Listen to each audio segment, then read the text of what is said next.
Yes! Congratulations Manchester City. Waxaa comeback laga dhahaa. Koox dambe oo comeback sheegan karta male. Comeback-gii ugu naxdinta badnaa. Wariyaa teamkan taariikhi u leeyihiin comeback-ga.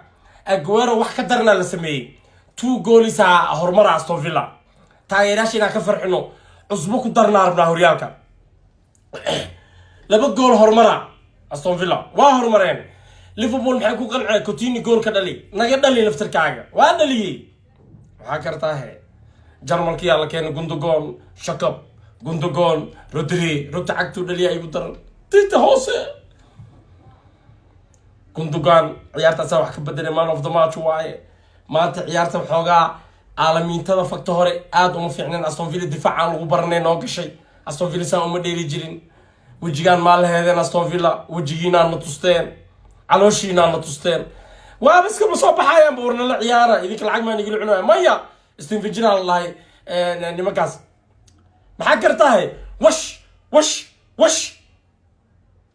daqiiqo gudood wash congratulations Man City comeback abisi hoydiis waay comeback Real Madrid kana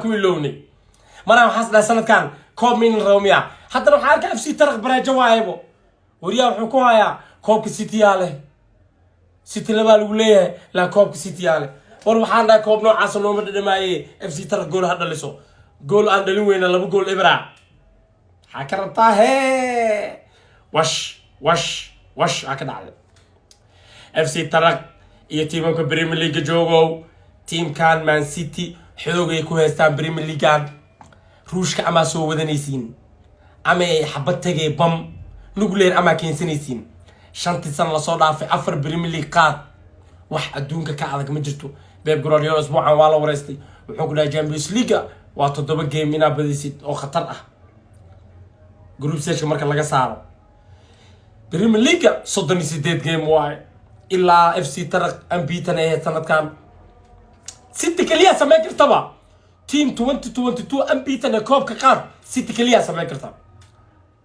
ليفربول كوبي وقلمين أيوه هاللي بعلوه قاضي مركي لبعض وهاللي بعلوه قاضي مقوستان FC ترك باهي واي مقضيان لبعض كوب يريلا اسكاكا نستا كوب كاس كالنا ريال مدريد اني فرديا انجليز كان انا ديقة كوب كاس ريال مدريد ان صارنا هاي لبعض كوب كالنا قحوض اسكعبا congratulations سيتي فلاقين دير بهاي انا ربينا وحيد عادي في فرصدو ساسا اسكوقنا congratulations سيتي